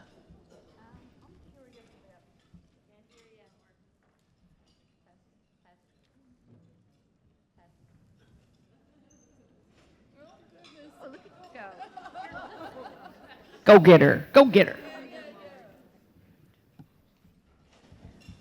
I'm curious about chemistry, not just chemistry reads, but the ways you envision screen partners working together and interacting. Can you share a couple of examples of times you felt you've captured lightning in a bottle with actors who truly have meshed? Oh, lightning in a bottle. Yeah, oh, lightning in a bottle, yes. Well, I think you should take the first one. Yeah, you take it. So you're talking about like chemistry, but not necessarily in a read. I was there at the chemistry reads for Chris and Miranda. That's our Edie. I think that was we read a lot of wonderful ladies for that part, and any one of them could have done that part excellently. But it was really in that chemistry read with Miranda and Chris, it was undeniable. Like they just crackled. So that was a moment I remember. And I don't, because I had to watch it on Zoom because I wasn't well that day, but I could see it on tape. That was the day you didn't want to miss. She called me right. No, but she called me right after. She goes, yeah, it's just, they had such great chemistry. And I said, well, let's see what happens, because it was just sort of one of those, I felt like I was on the edge of my seat. But we were going to talk about a little different way that we thought there was lightning in a bottle. And it was the casting that we did last year, which was just so special to both of us when we were looking for the young ladies to work at the School for the Blind. Oh, yes. And that was a really, really, really special search. And Martina can tell you how it started. Well, it started off that for the first time ever, we got 0 submissions from the agent. No. Not a single submission. So I got on my computer and I started looking up, searching up the Canadian National Institute for the Blind. I was calling them every day, talking to a different person. They were all really nice, but I didn't seem to be getting anywhere. I was calling blind sports. I was reaching out, and I just was not getting anywhere. I finally went to social media, and I found on Facebook a woman named Amy who is actually an advocate for accessibility for people who are blind. And I told Candace, I think I found somebody who can help us. And I told her the name, and she goes, I know her. I went with dinner with her, and we were talking about accessibility for actors. Why didn't I think of her? So I reached out to Amy. She immediately gave us some names and some contact people, and the doors started to open. And she sent us these names of some wonderful, wonderful, wonderfully talented young ladies, because we had a certain age range. So it was still a very specific search. Right. So you're looking for a very small demographic and then a small demographic of that small demographic. So you're just crossing your fingers. The ladies that she put forward, and I read with them, some of them over Zoom, which was so extraordinary because they had not done film auditions before, but they were all had learned the lines. And I'll just explain that what we had to do, because I had done a show before where we had cast a lot of people who were blind. We're so accustomed to sending our sides over PDF, but if you're a person who is blind, that document is a dead end for you. So Martina was typing the dialogue in Word so that they could use the Word program, and they could be independent, read the sides or listen to the sides, and then learn the words. And then we were doing Zoom auditions and then offered in-person auditions. And I just remember the 2 ladies that specifically were cast, Harjinder, her mother had driven her to the session, but from the second she got out of the car, she was unbelievably independent. I guided her into the room. She asked all the right questions of where is this going to be? Where would this be? Where would this person be? And I explained, sort of the demographics of the room that we were in and where the camera was and who I was. Her audition was magic. And then the other young lady, Keisha, she was out of town, so we did a Zoom, and she was in her apartment, and she was like, is this going to be okay? And I said, is it possible? Because, of course, I still knew I needed to send something to the network. And if it wasn't lit properly, or if it wasn't the background, or anyways, she was such a pro, and I felt like I got gold, and then I realized there was an issue with my camera, and I had to reach her again, and she was at work again, and I'm like, can we please do it again? I am so sorry. It was totally my fault. This has never happened to me before, but I had an issue with camera. She goes, no problem.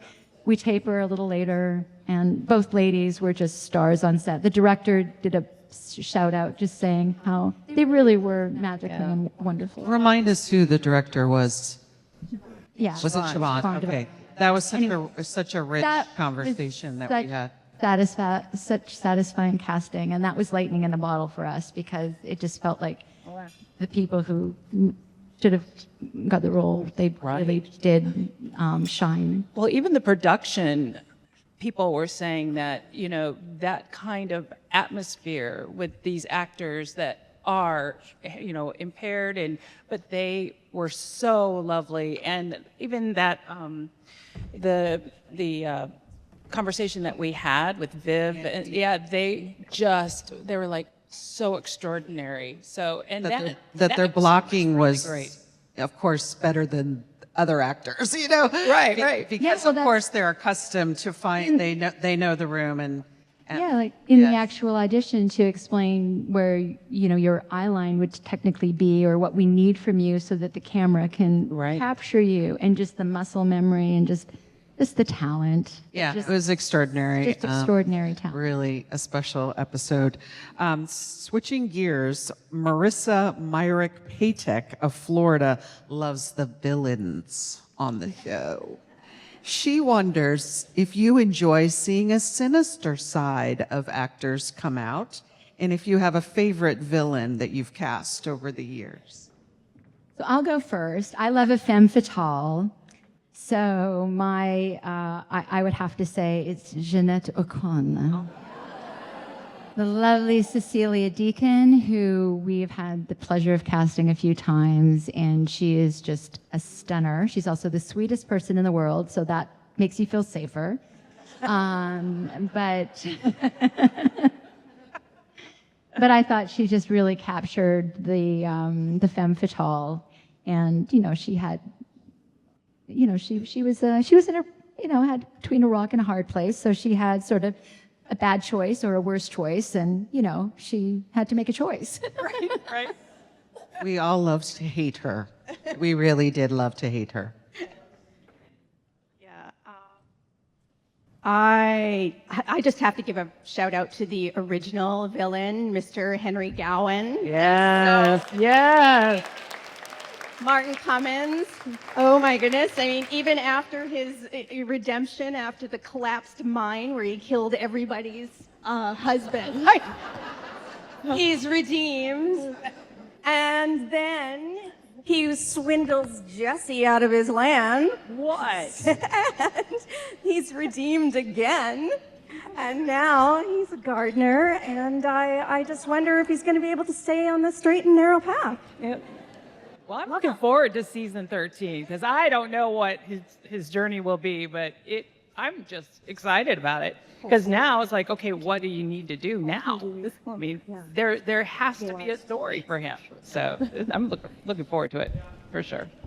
I also want to do a shout out to Bernhardt Montague because I have a soft spot for Benjamin Wilkinson and that character. Honestly, I just think, you just kind of love to hate him. But also he didn't cross the line fully. So he just he's like villain light.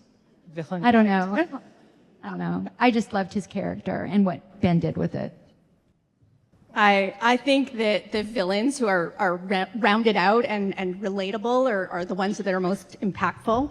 And I don't want to give any spoilers or anything, but there's a villain in season 13 that just delighted us so much. Okay, I'm not going to say it more, but we had no time at the time when we were casting that we were even going to see this other side. So that's all I'm going to say. We're on the edge of our seats. That's right. Wow. Suzanne Peoples of Nashville, where are you? There she is. One of the things we have experienced over the years is what truly good humans our actors are. We so often hear how genuinely kind and collaborative they are. Marianne Klein of Missouri asks, are there particular qualities or character traits you look for in actors you are going to cast in Hallmark productions or family shows like When Calls the Heart? It's such a good question because it's a chicken and the egg a little bit. But I do think that the show attracts a certain kind of actor.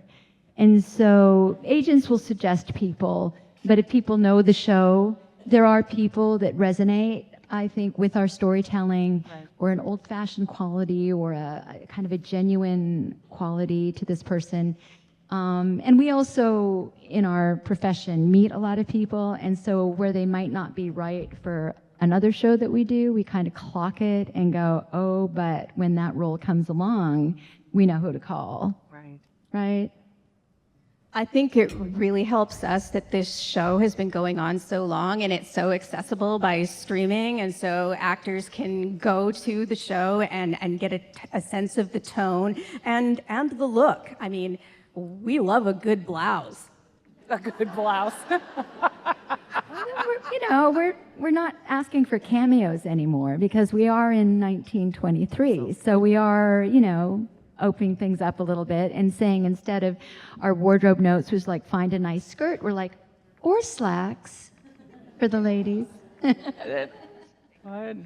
Well, you should be highly complimented. When we talked to Melissa Gilbert earlier this season, she was saying, from her long experience and career, that she just found our cast so egoless, so enjoyable to work with. So I think you're finding incredible humans, as Suzanne But said. I think the whole vibe on set, I think from the top down, I think it's just really good people that want to create community and want everybody to be lifted up and to tell good stories. And I don't think there's a lot of place for ego. So I think it's a very harmonious set and people work together. And you're the first line of knowing these people. I mean, truly, if you are deciding what kind of character, and truly, the character is just not for the character itself, but even the person that is going to be employed.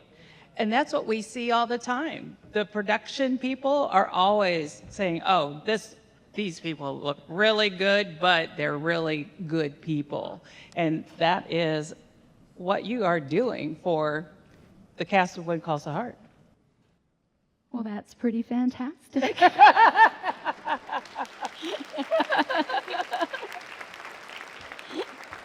We're going to move to our rapid fire round. Just your very quick impressions of a list of actors, maybe some of, a one-word or two-word answer, just capturing maybe what your thoughts were when you saw them in auditions. We'll take turns. Okay. You've already mentioned it. Hrothgar Mathews, who plays Ned Yost. He's a real pro. Folksy and endearing. Oh, folksy, I love it. Natasha Burnett. Poised and lovely. Sparkly. Sparkly is a good one. Yeah. Warm. Jaeda Lily Miller.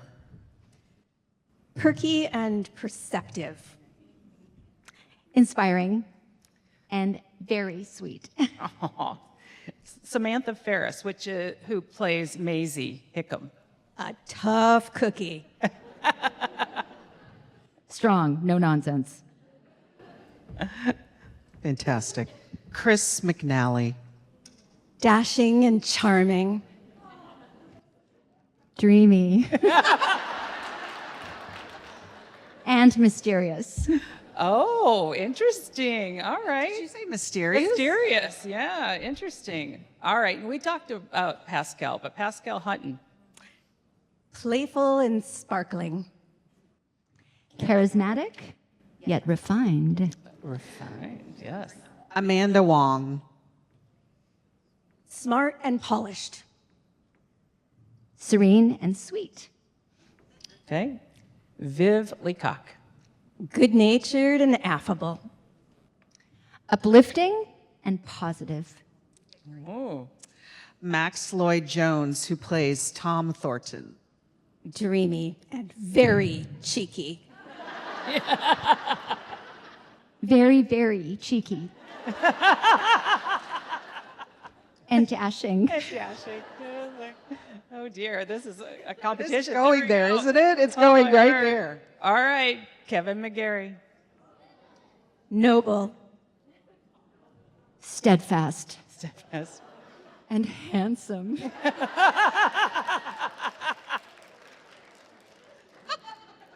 Miranda McDougal, who plays Edie. Witty and confident. Intelligent and graceful. Oh, those are nice. Goodness, I mean, that's really nice, though. I think there's so many characters that you've introduced to our Hearties family that we just appreciate your work, the things that you do tirelessly. We're talking about 13 seasons of finding new characters just to do the storylines. And so we are so thankful for you and your talent. And help me to say, congratulations and thank you for being with us today. Thank you so much for inviting us. Thank you so much.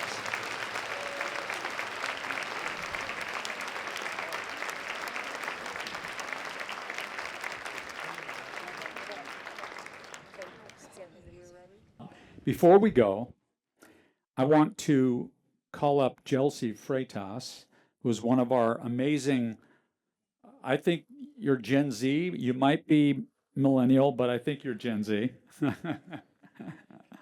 She's a millennial, okay. She just looks so young. But she wants to say a few words from her heart and from the hearts of all of our admins about you all. And then I'll come back up and finish up.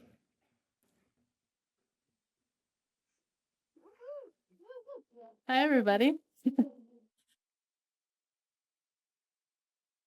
So, more than a decade ago, strangers found one another on Twitter to talk about this very show.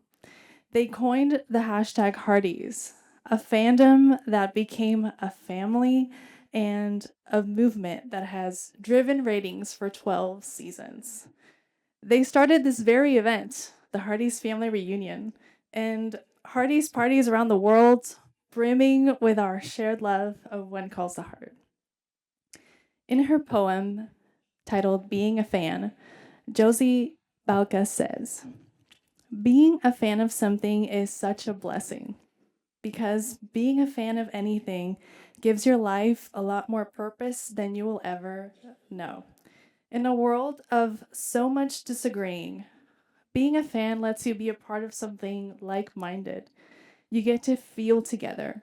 What a rare thing to feel these days. To be a fan of something is so special because even if it's silly, it's not, because it means something to you. You love something so much that you learn things about it because you want to, not because you have to. To feel that way about anything is to strike gold. If you can be anything in this life, be a fan of something unapologetically. Write the lyrics on your arms. Decorate the walls of your home. Wear their name on your jersey. Stand in crowds and scream at the top of your lungs like a little kid. And let it keep you that way forever. Let it keep you young.